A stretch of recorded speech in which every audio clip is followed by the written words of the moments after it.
The morning of August 19th, 1691, came in slow and merciless over the Pannonian plain.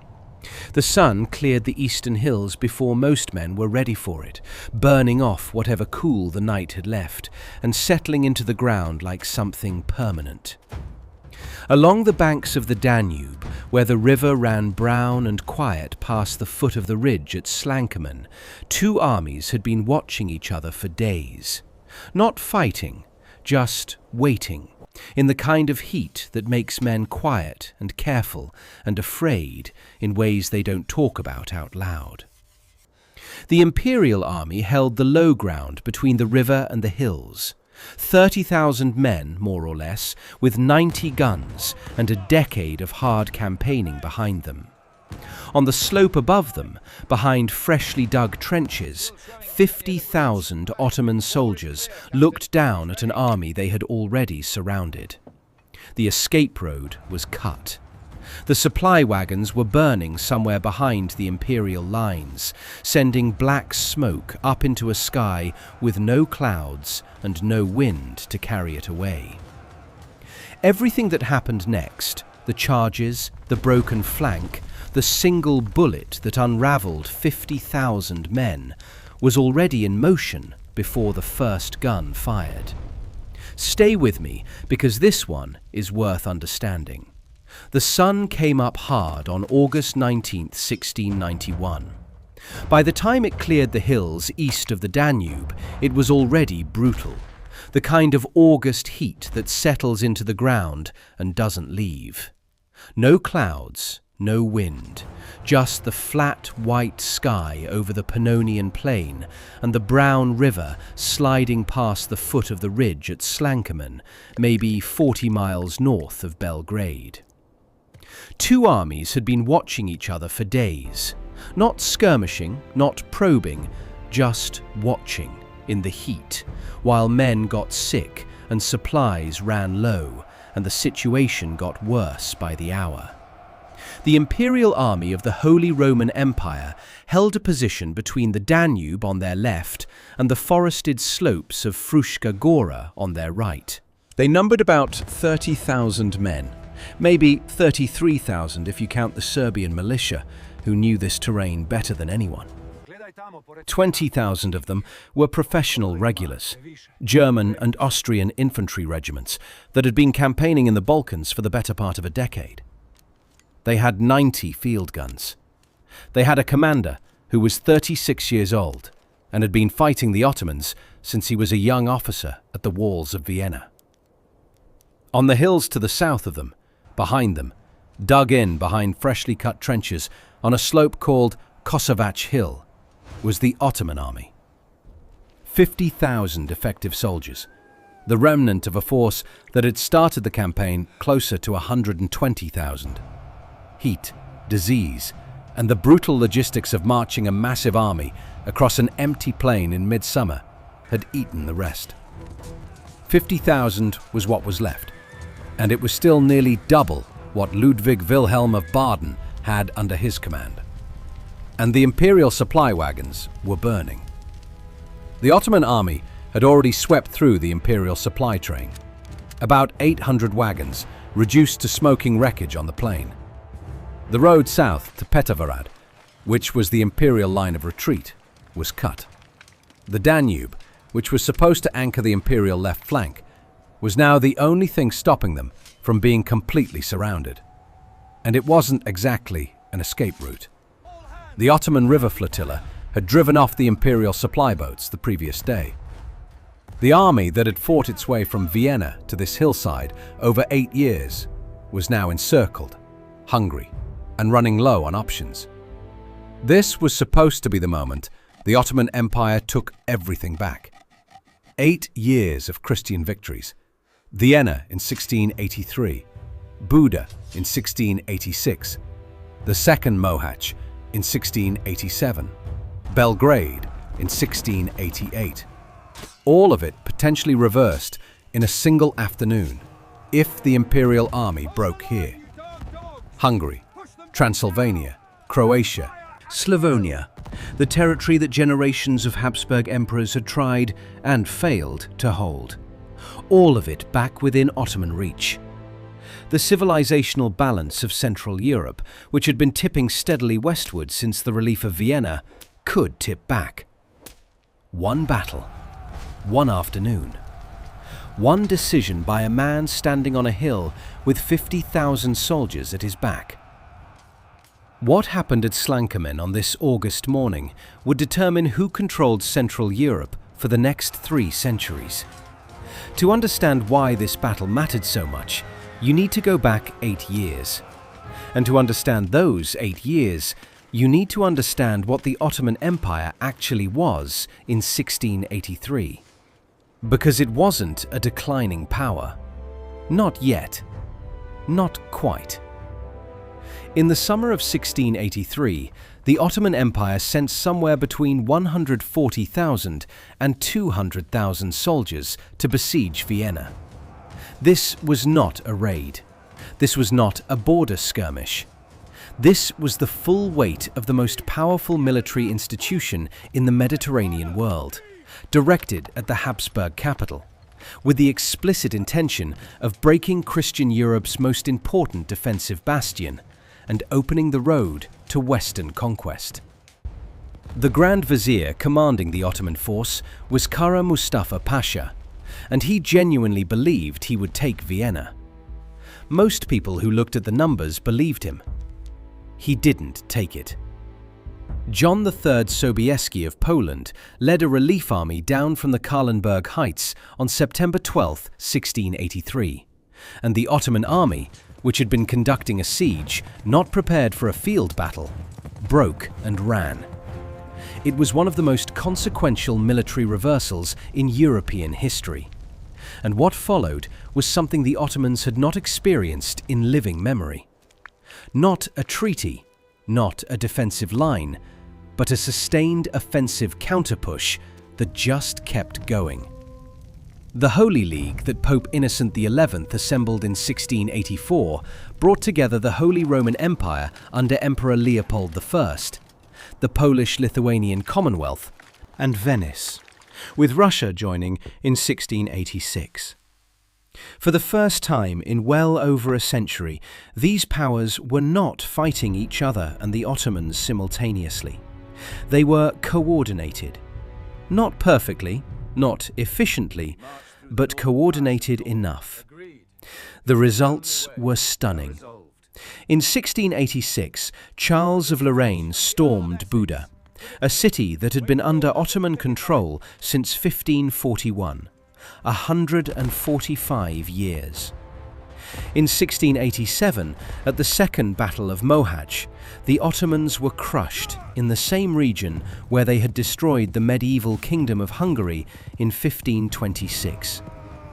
The psychological weight of that reversal cannot be overstated. In 1688, Elector Max Emanuel of Bavaria captured Belgrade, the city of battles, the fortress that had anchored Ottoman power in the northern Balkans for generations. In 1689, Habsburg forces pushed even further south, reaching Niš, and at one point getting as far as Prizren and Skopje. For 8 years, everything was going in one direction. And then France moved. On September 27, 1688, Louis XIV ordered his armies to besiege Philipsburg. He had been watching the Habsburg victories in the east with increasing alarm. A Habsburg empire that controlled all of Hungary, Transylvania, and potentially the northern Balkans was a Habsburg empire that could eventually turn its full military weight westward. Louis XIV decided he needed to stop that before it happened. He broke the Truce of Ratisbon and opened what became the 9 Years' War, a separate conflict on the Rhine that pulled enormous imperial resources away from the Balkans. This is the thing about fighting a two-front war against two of Europe's great powers simultaneously. The math doesn't work. Emperor Leopold I had been running a war against the Ottomans for 5 years. He had supply lines stretched from Vienna to the edges of the Balkans. His treasury was not unlimited. And now he needed to send regiments west to the Rhine to stop French armies that were burning German towns and threatening the empire's western border. The advance into the Balkans slowed. Then it stopped. By 1690, the imperial presence in the deep south was reduced to a fraction of what it had been at the peak of the offensive. The Ottomans noticed, and they had someone ready to take advantage of it. Fazıl Mustafa Pasha, the man who would die at Slankamen, was appointed Grand Vizier on October 25, 1689. He came from the Koprulu family, a dynasty of administrators and soldiers whose members had dominated the Ottoman Grand Vizierate for decades. His father had been Grand Vizier. His elder brother had been Grand Vizier. Two of his brothers-in-law had been Grand Viziers. The family's defining characteristic, through all of them, was an ability to take a chaotic, underfunded, demoralized Ottoman military and administration and make it functional again. Fazıl Mustafa's defining trait was that he fixed broken things. And the Ottoman military in the autumn of 1689 was badly broken. He started with the Janissaries, the elite infantry corps that was supposed to be the backbone of any Ottoman campaign. The corps had been expanding for decades, accepting volunteers and men who essentially bought their way in. And as a result, it had accumulated thousands of names on the payroll that corresponded to no actual soldier. Men who had died years earlier, or who had never existed, were still drawing salaries. Fazıl Mustafa ordered a census. He purged the ghost soldiers from the rolls. He is recorded to have saved approximately 12 million akça, a significant fraction of the military treasury, through this single administrative act. He applied the same logic across the military structure, replacing officials who were taking money for nothing with people who were actually going to fight. He proclaimed a general military mobilization of Muslim subjects and conscripted Kurdish and Yurok tribesmen to bulk up the numbers. He reformed the tax system that funded military operations. He rebuilt logistics. And then he went campaigning. In the summer of 1690, while the Habsburgs were stretched thin on two fronts, Fazıl Mustafa Gideke launched his counter-offensive. He liberated Niš. Then, in September 1690, when the Imperial army left Belgrade to deal with a threat in Transylvania, where the Hungarian rebel prince Emmerich Turkoli had been installed as Ottoman client and had quickly occupied much of the principality, Fazıl Mustafa moved fast and retook Belgrade. The psychological effect was enormous. Belgrade was not just a city. It was the fortress that controlled access to the entire Danubian corridor. Losing it in 1688 had felt, to many in Constantinople, like the beginning of the end. Getting it back felt like the tide turning. Fazıl Mustafa returned to Constantinople, celebrated as a Gideke who could actually win. By the spring of 1691, the Ottoman position looked more promising than it had at any point since before Vienna. They held Belgrade. They had a client ruler in Transylvania disrupting the eastern flank of imperial operations. Their army had been rebuilt and was substantially larger than anything the Habsburgs could currently field against them in the south. And the Habsburg K-Emperor was still fighting Louis XIV Jankli on the Rhine, which meant the resources simply were not available to replace the regiments that had been pulled west. Now think about what this looked like from the other side. For Ludwig Wilhelm of Baden, the situation in the summer of 1691 was genuinely dangerous. He had been appointed Supreme Commander of the Imperial Army in Hungary in 1689, the peak of the Habsburg K advance, the moment when it seemed like the entire Balkans might be within reach. And now, 2 years later, he was commanding a reduced force in a deteriorating strategic position, with a rebuilt Ottoman army marching north toward him. His army was experienced and disciplined. But experience and discipline count for less when you are outnumbered 2 to 1 and operating without adequate supply. For Jovan Monasteria and the Serbian militia, the stakes were entirely different and entirely personal. In 1690, during the Great Migration, Patriarch Arsenie III Czarnojević had led tens of thousands of Serbs northward out of Ottoman territory and into Habsburg lands.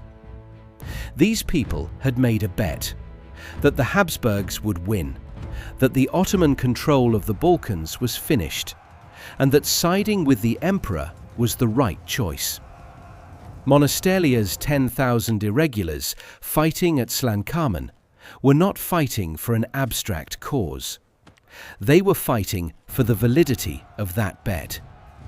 If the Ottomans broke through here and re-established control of the Pannonian Plain, those Serbian families who had moved north would have nowhere to go back to, and nothing to go back to. And for Fazıl Mustafa Pasha, this was the moment his entire administration had been building toward. One more decisive victory, one broken Imperial army, one clear Ottoman triumph in the open field, and the political momentum would shift decisively back toward Constantinople. The treaty that would eventually come could be negotiated from strength rather than exhaustion. The defeats of the 1680s could be framed as temporary setbacks rather than structural decline. The Koprulu legacy would be secured. This is what was at stake at Slankamen. Not just territory, not just one battle. The question being asked on August 19, 1691, was whether the Ottoman Empire's attempt to undo the last 8 years of losses was going to succeed, and whether Central Europe was going to spend another generation under the shadow of Ottoman power. Before any army fights, it has to figure out where to stand. And the ground at Slankamen, a small village sitting where the eastern tip of Fruška Gora comes down to meet the Danube, was not randomly chosen. Fruška Gora is a low mountain range running east to west across what is now Vojvodina in northern Serbia. It's not dramatic terrain, not the Alps, not the Carpathians, but it's enough to matter on a battlefield. The ridge comes down steeply toward the river at its eastern end, near Slankamen, creating a narrow corridor between the hills and the water. To the west, Verdnik Mountain anchors the high ground. To the east, the Danube, wide, brown and deep in late summer, makes a natural barrier that even a large army cannot cross quickly.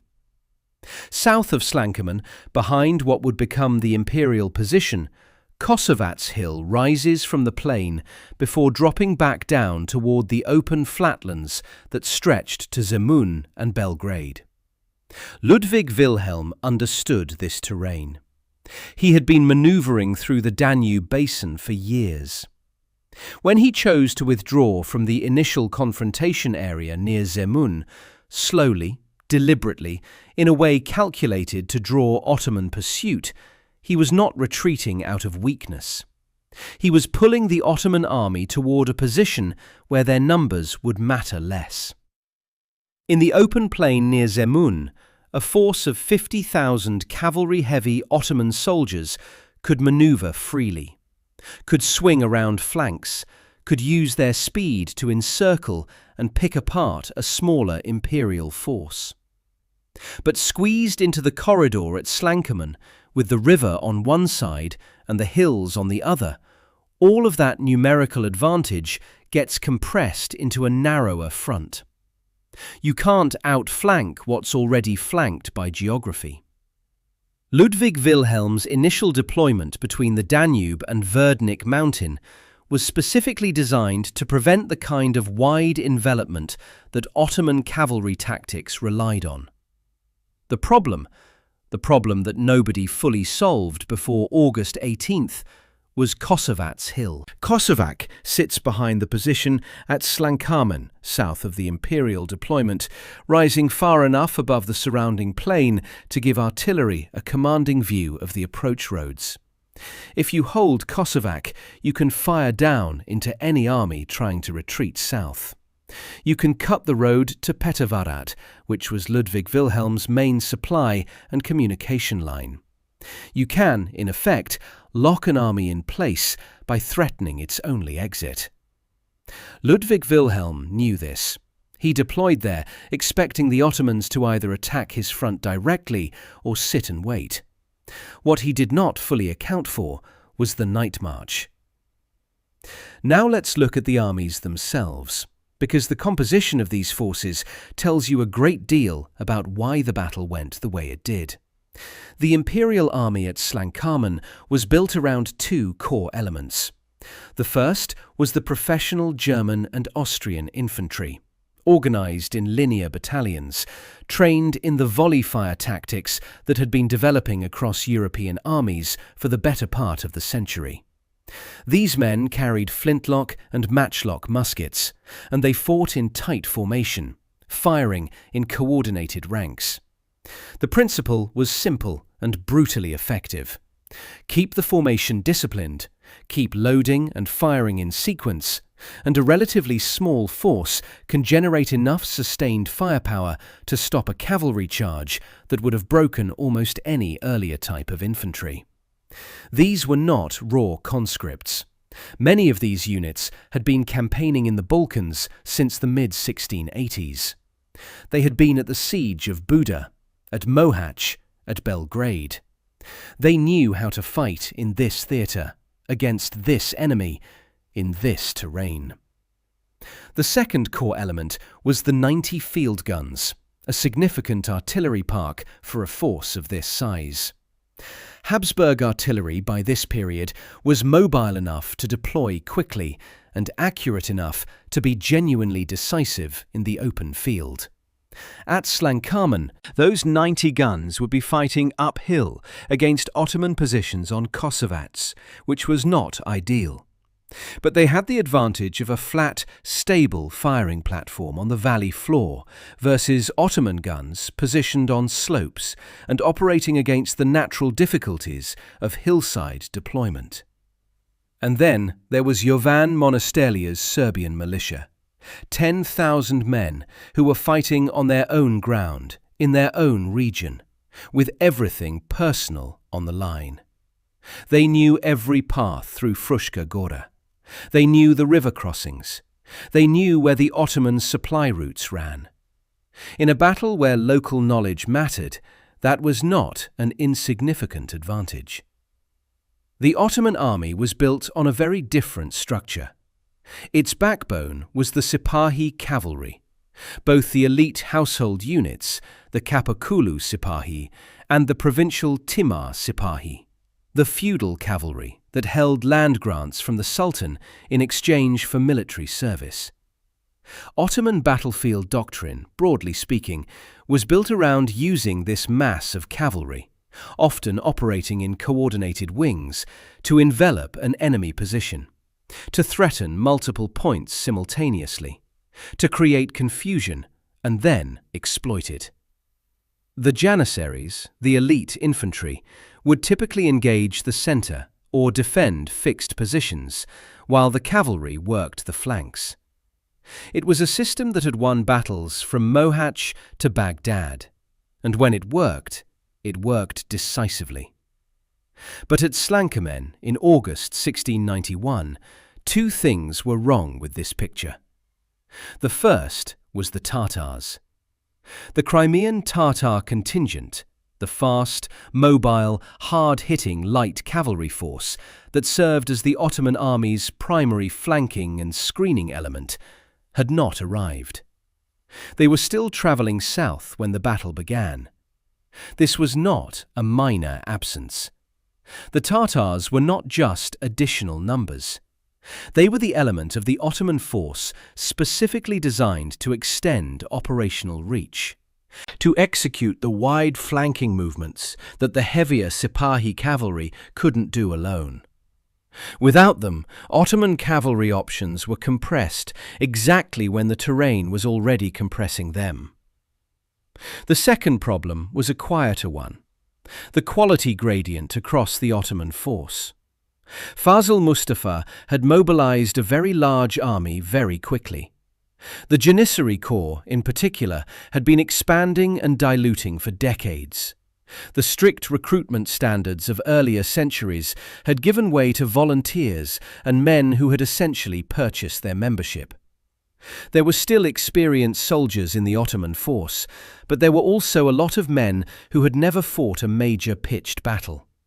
And a large conscript-heavy army that runs into sustained European volley fire tends to perform very differently than a smaller professional one. Fazıl Mustafa knew the Imperials were better equipped with firearms.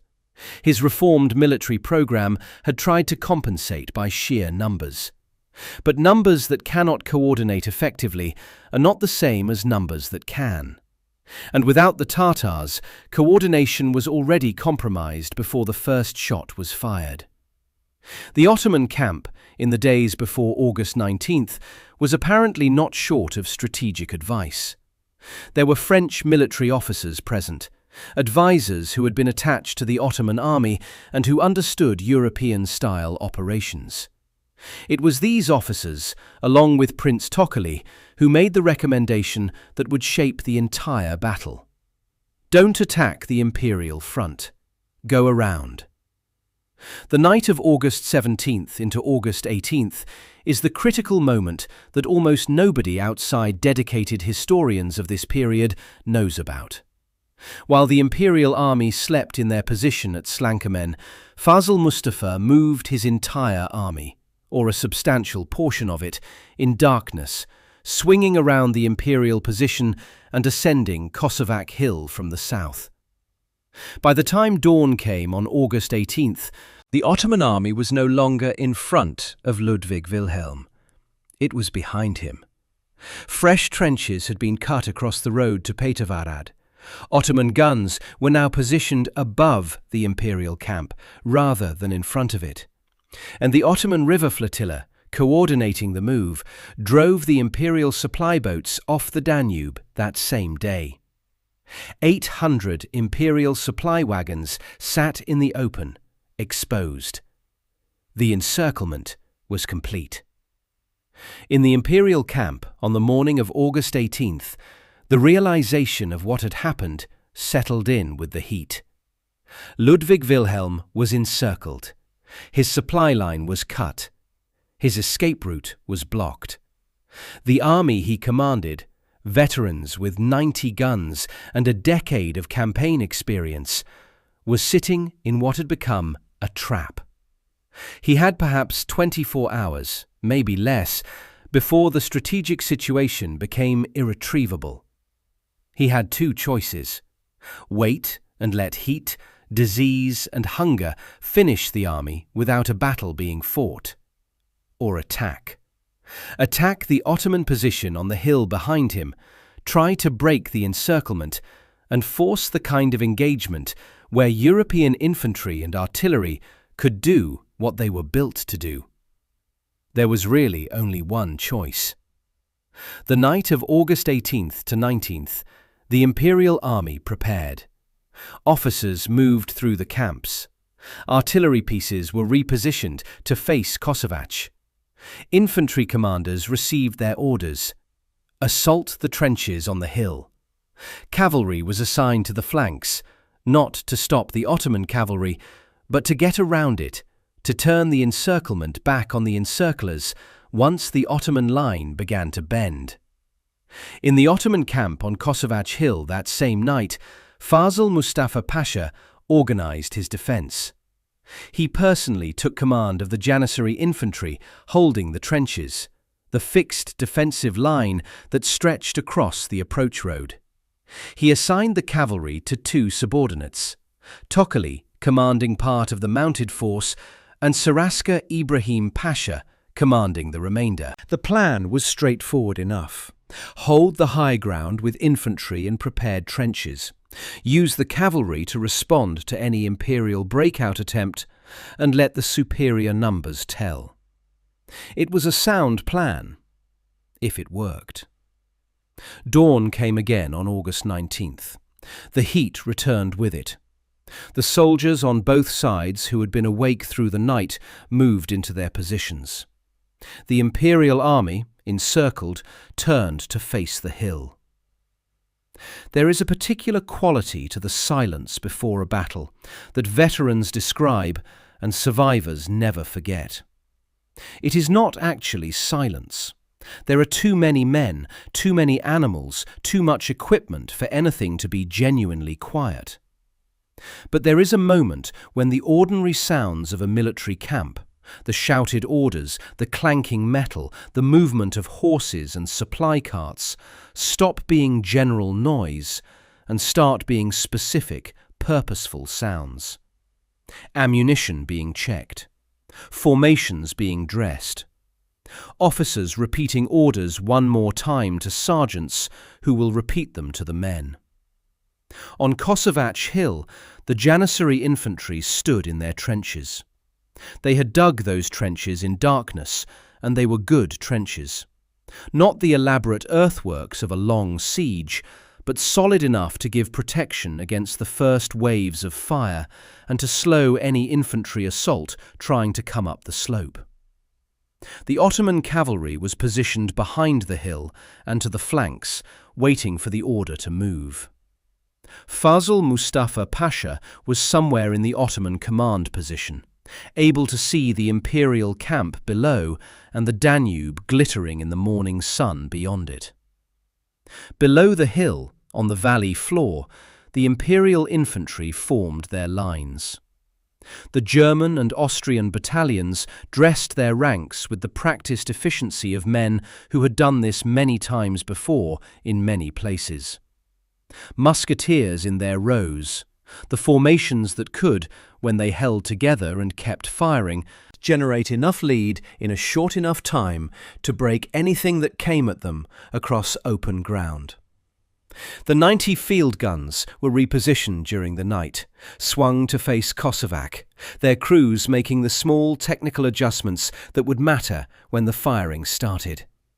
On the flanks, the cavalry, Imperial horsemen and Hungarian hussars, moved quietly, staying out of direct Ottoman observation for as long as possible. Ludwig Wilhelm had given his orders. The infantry would attack the hill. The artillery would suppress the Ottoman positions on the slope. The cavalry would find the gaps in the Ottoman flanking positions and get behind them, cutting the Ottoman retreat and turning the encirclement inside out. It was a plan that required everything to work in sequence, under fire, in brutal August heat, against a numerically superior force on elevated ground. The margins for error were very thin. By mid-morning, the Ottoman cavalry moved first. This was not unexpected. Fazıl Mustafa's plan had presumably included using the cavalry to hit the Imperial formation while the Janissaries held the hill and pinned the Imperial infantry. But the charges that came down from the flanks of Kosovac Hill in the mid-morning were not the coordinated, multi-wing assault that Ottoman cavalry doctrine called for. They were sequential, separate. Without the Tatar contingent to extend the flanking arc, and without unified command over the mounted force, the Sipahi attacks hit the Imperial line in waves rather than simultaneously. The Imperial infantry did what they had been trained to do. They held their formation. Officers called the firing sequences. The front ranks fired, stepped back, reloaded. The ranks behind them stepped forward and fired. The Ottoman cavalry, thousands of horsemen moving at speed across a valley floor that offered no cover, ran into a sustained wall of musket fire that broke the first charge before it reached the Imperial line. The horses and riders that made it close enough were hit by the second volley, or the third. The ground in front of the Imperial position accumulated fallen horses and men, and the surviving cavalry pulled back to reform. They came again. This is the part of the battle that rarely gets the attention it deserves. The Ottoman cavalry made multiple charges. Not one spectacular failed assault. Multiple attempts, through mounting casualties, to break the Imperial line by sheer pressure. These were not cowardly men, but they were being asked to do something that European cavalry had been failing to do against disciplined musket infantry for decades. And they were being asked to do it without the coordinating element, the Tatars, that would have let them threaten multiple points of the Imperial line simultaneously. Each charge was met with the same controlled sequential fire. Each charge broke short of the Imperial line, or broke against it and fell back. The 90 Imperial field guns were working during this entire period, firing into the Ottoman cavalry formations before they closed, firing at the trench positions on Kosovac Hill, trying to suppress the Ottoman artillery above them.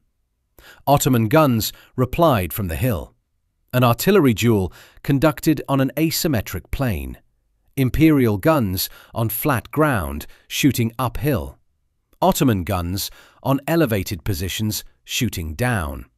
Was not straightforwardly advantageous to either side. But the Imperial guns had the more stable firing platform, and the Ottoman guns were dealing with the logistical complications of supplying ammunition up a slope in fierce heat. And then the Ottoman cavalry succeeded at something.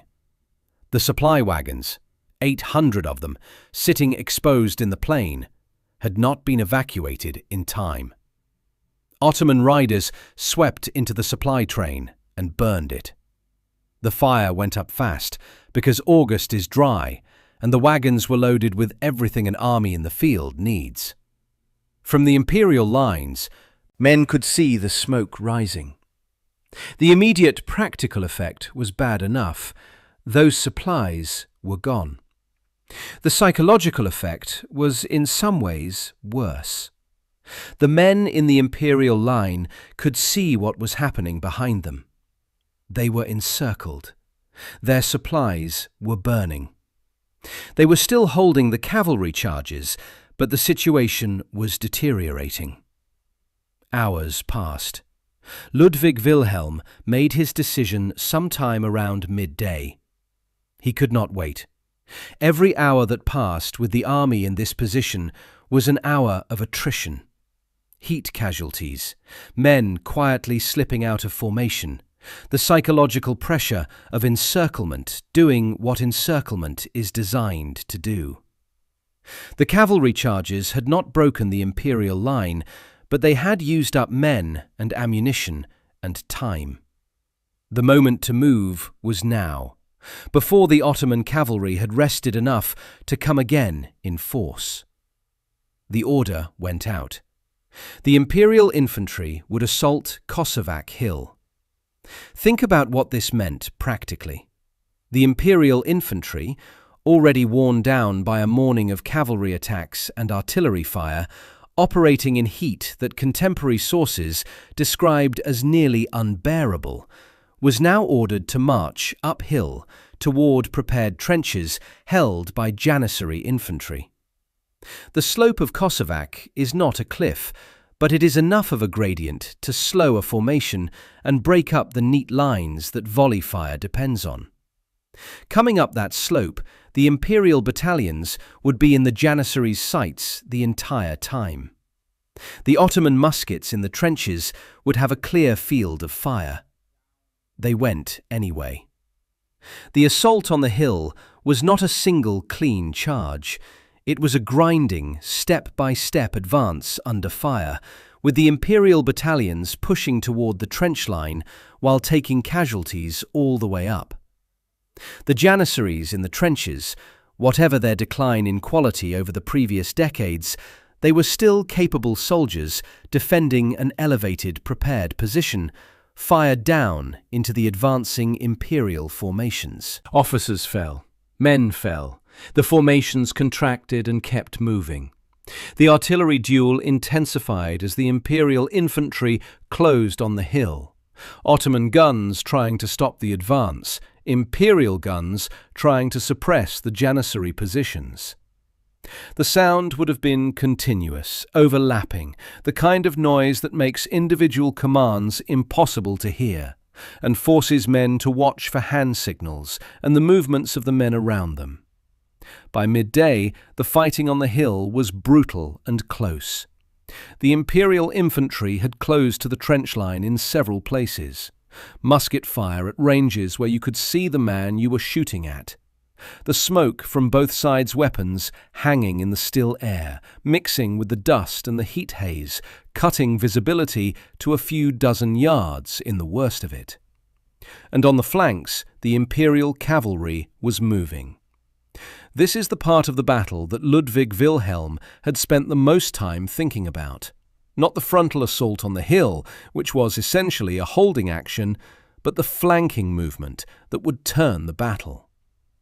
While the infantry fought uphill and absorbed Ottoman attention and firepower, the Imperial horsemen and Hungarian hussars were working around the edges of the Ottoman position, looking for the gaps, finding the places where the Ottoman defensive line did not fully extend to the Danube's edge, where, according to some accounts, the trenches dug on the hillside at night had not quite reached the river. The cavalry got around. There is always a moment in a battle when the momentum shifts, not instantly, not with a single dramatic event, but in a way that the soldiers closest to it can feel before they can explain it. On Kosovach Hill, sometime in the afternoon of August 19, 1691, that moment arrived. The Imperial infantry was in the trenches in several places, fighting hand-to-hand with Janissary defenders. The Ottoman cavalry, which had been reforming behind the hill after its morning attacks, was now finding that the Imperial cavalry had come around behind them. The Ottoman formation, which had been holding the high ground in a state of siege, was starting to experience the thing it had been trying to do to the Imperials: encirclement from the flanks. The Ottoman right wing, in particular, began to give way. News of a flank collapse in an army of 50,000 travels at the speed of rumour. Sometimes fast, sometimes distorted, always disruptive. The soldiers on the Ottoman right flank who began pulling back were not necessarily breaking in panic, not at first. They were responding to a real threat. But pulling back on a hillside, under pressure from cavalry below and infantry in front, is a difficult thing to do in good order. Formations began to compress. Units that should have been holding their ground were moving, and the units next to them, seeing movement they weren't ordered to make, started to move as well. Fazıl Mustafa Pasha saw his right wing going. This is the decision that ended his life. He was the Grand Vizier, the supreme commander of the Ottoman army, and his correct position in a battle of this size was at the command post, where he could see the whole field and issue orders to his subordinate commanders. But the Ottoman right wing was collapsing, and there is a type of commander, aggressive, personally brave, constitutionally unable to watch a situation deteriorate without personally intervening, who cannot stay at the command post when he can see soldiers breaking in front of him. Fazıl Mustafa Pasha rode toward the right wing. He was 54 years old. He had spent his adult life on military campaigns. He had rebuilt an army from near ruin, retaken Belgrade, and brought the Ottoman Empire to within one battle of reversing 8 years of losses. He rode into the collapsing right flank because that is what he believed a commander should do. Whether it was the right decision or not is beside the point. It is the decision he made. A musket ball struck him in the forehead. He died immediately. The news spread through the Ottoman army the way catastrophic news always does, faster than any courier could carry it, through the particular quality of silence that falls when tens of thousands of men who have been fighting suddenly stop and look at each other. The Grand Vizier is dead, the man who had been the functional head of the entire Ottoman war effort since 1689, the administrator, the reformer, the general who had made this campaign possible, was gone. There was no designated successor, no second-in-command who automatically assumed authority over 50,000 men. The Ottoman military structure concentrated enormous power in the Grand Vizier, which was very effective when the Grand Vizier was alive and capable and present. When he was suddenly not, there was a vacuum where command used to be. It happened fast. Serasker Ibrahim Pasha, dead. The Aga of the Janissaries, dead. 12 Pasha-level commanders dead in the fighting on Kosovac Hill.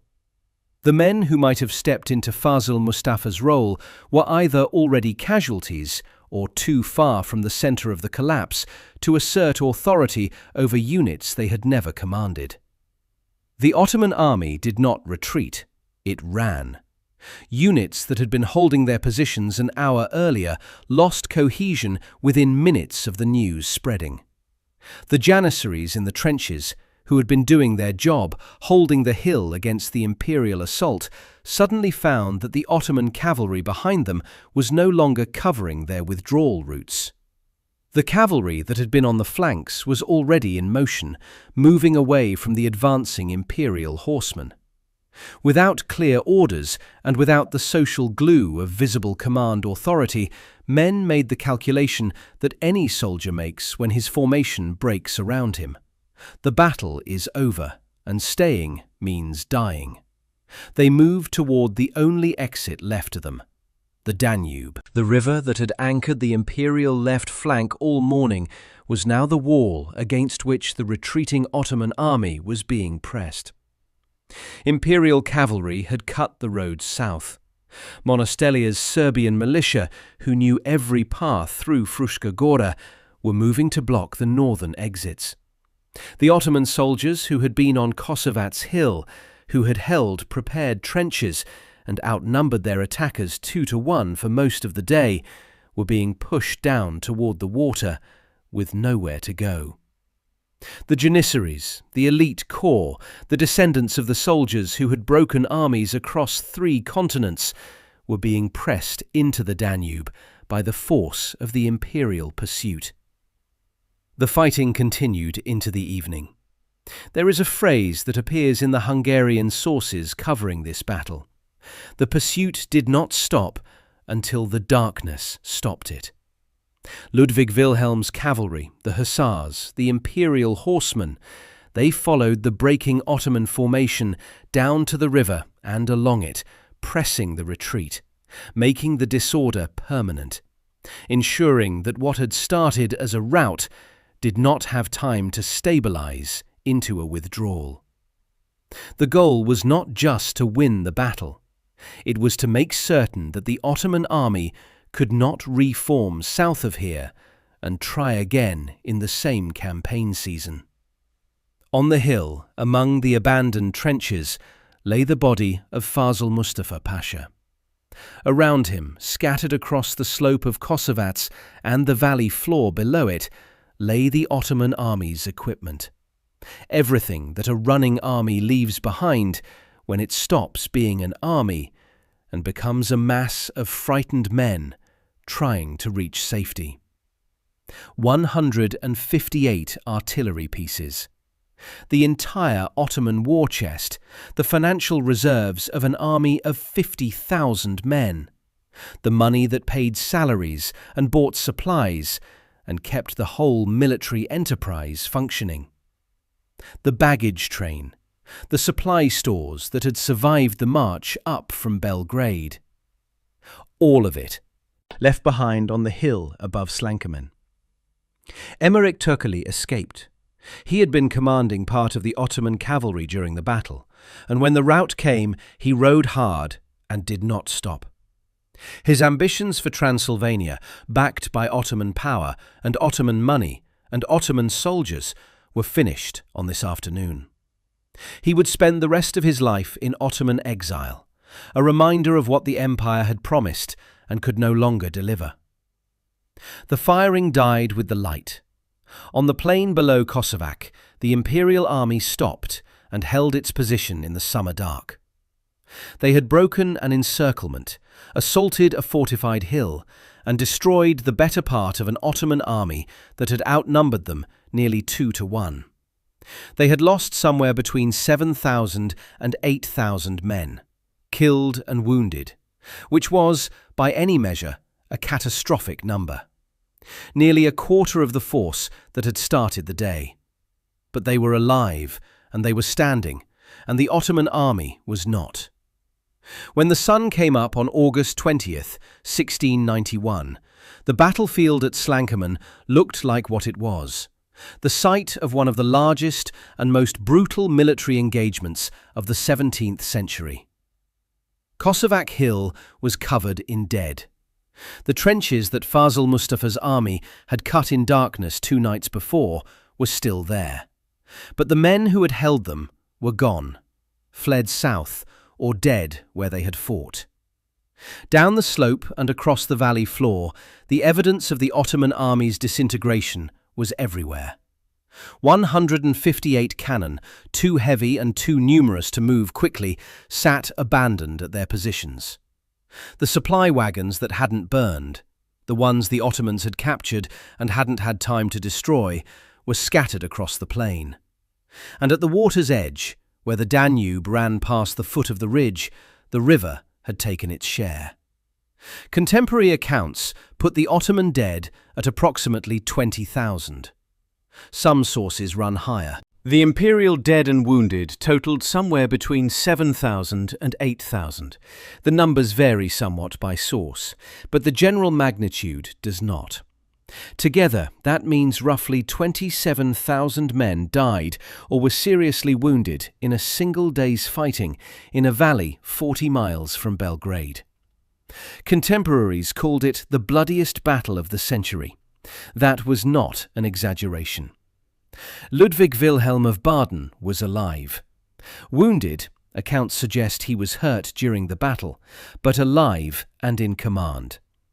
He had, in one afternoon, turned a desperate, encircled position into a decisive victory. He had burned through a quarter of his force doing it, and he knew it.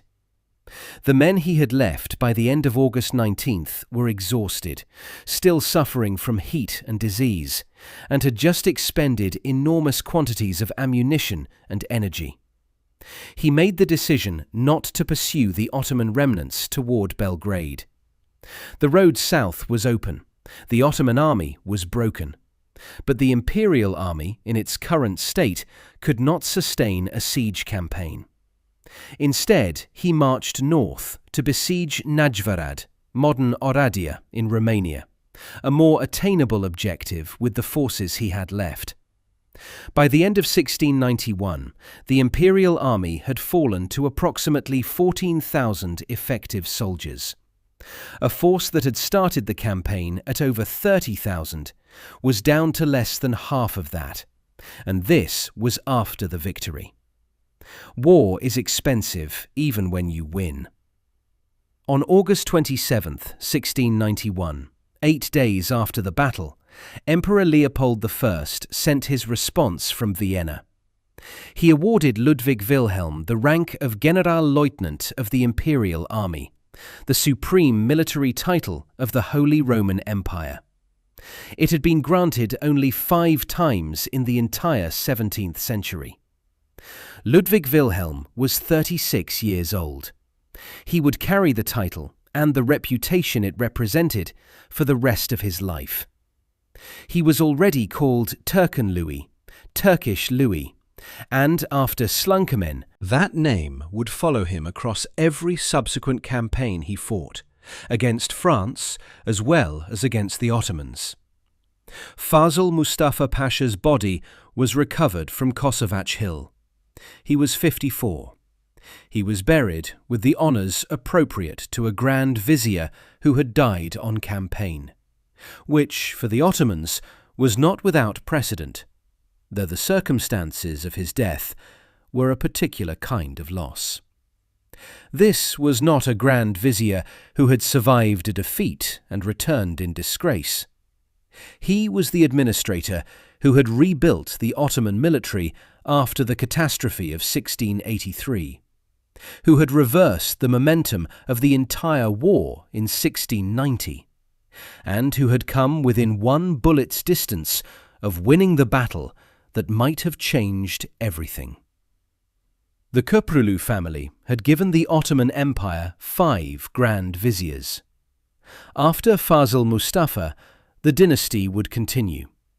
But the era of the Great Köprülü reforms, the period when the family could confidently take a broken empire and make it functional again, was effectively over. The Ottoman army that made it back to Belgrade was not an army in any organized sense. It was the survivors of a rout. It had no artillery. All 158 guns were in Imperial hands. It had no war chest. The financial reserves had been captured intact. It had no senior commanders. The Grand Vizier was dead. The Serasker was dead. The Aga of the Janissaries was dead. 12 other Pasha-level officers were dead. What returned to Belgrade was a mass of men who needed to be rebuilt from scratch, in a political environment that would now be dominated by grief, recrimination, and the search for someone to blame. The effects in the region began immediately. Habsburg forces moved to secure the Sanjak of Sirmia, the corridor of territory along the Danube where the battle had been fought. Ottoman garrisons that had been holding positions in the area withdrew or were expelled. The military frontier, the defensive system the Habsburgs used to integrate local fighters into their border defense, began to consolidate its presence in the newly cleared territory. And Jovan Monasterlia's Serbian fighters, who had helped win the battle, became part of the foundation of a longer relationship between the Serbian military community and the Habsburg Empire, a relationship that would define Serbian political life for the next century and a half. A commemorative medallion was struck by the engraver Georg Hauch, showing Ludwig Wilhelm in portrait on one side and the battle scene on the other. It circulated through the courts of Europe, which celebrated the victory as a triumph of Christian civilization over Ottoman expansion. Poems were written. Hymns were composed.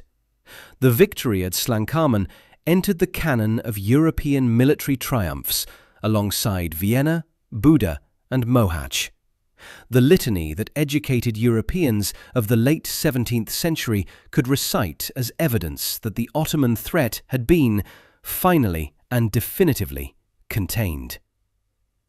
200 years later, in 1892, a 16-metre obelisk was built at the battlefield. It still stands in Stari Slankamen today. Slankamen did not end the Great Turkish War. There were 6 more years of fighting before the Treaty of Karlowitz was signed in January 1699. In 1697, Prince Eugene of Savoy caught an Ottoman army in the middle of crossing the Tisza River at Zenta and destroyed it in a matter of hours. A battle that was, in tactical terms, even more one-sided than Slankamen. But Zenta confirmed what Slankamen had established. It was Slankamen that broke the Ottoman capacity to fight a major offensive war in the Pannonian Basin. Zenta ended the war. Slankamen decided it. The Treaty of Karlowitz, when it came, was the most consequential territorial settlement in Central Europe since the beginning of Ottoman expansion into Hungary in the 16th century. The Habsburgs received most of Hungary, Transylvania, Croatia, and Slavonia, territory that generations of their predecessors had tried and failed to hold. Venice received the Morea. Poland received Podolia. The Ottomans gave up what they had held, in some cases, for 150 years. And they accepted, for the first time in the history of the empire, a peace settlement from a position of clear weakness rather than negotiated equilibrium. The Sava-Danube line that the battle established as the de facto frontier would remain the boundary between Habsburg and Ottoman worlds for the next 100 years. Serbian historians who have studied Slankamen in detail have noted that after Karlovitz, the Ottoman Empire never seriously attempted to reconquer territory north of this line. The occasional Austrian attempt to push south of it in 1788, in 1718, either failed or was eventually reversed. The battle and the treaty together drew a line across the map of southeastern Europe that was more durable than almost any other outcome of 17th century warfare. In military terms, Slankamen was part of a broader shift that was already underway, but that battles like this one made unmistakable. The combination of disciplined infantry volley fire and coordinated field artillery had proven, at Vienna, at Mohacs, at Slankamen, and finally at Zenta, that it could defeat numerically superior Ottoman armies that relied primarily on massed cavalry attack.